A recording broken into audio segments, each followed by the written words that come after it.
আপনি না চাইলেও প্রকৃতি আপনাকে কিছু কিছু জিনিস উপহার দিবে, যেটা আপনি চান না। তার বাস্তব প্রমাণ হচ্ছে একটাই, এখন শীতকাল। আর এখন আপনি অনেক ফল পাবেন।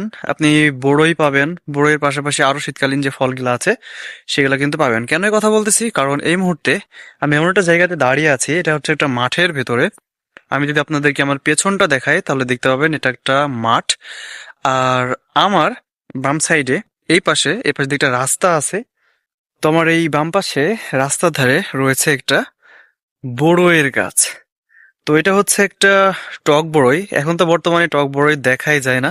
আপনারা অনেক বড়ই পাবেন। আপনার কুল বড়ই পাবেন, বাউকুল পাবেন, আপেল বড় পাবেন, অনেক রকমের বড়ই পাবেন।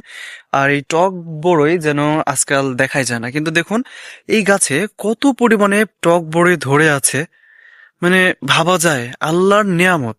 কখন কোথায় কিভাবে আল্লাহ দিবে সেটা আল্লাহই ভালো জানে। রাস্তার ধারে এই গাছটাতে দেখতে পাচ্ছেন কত টক বড়ই ধরে আছে, কিন্তু কেউ খাচ্ছে না।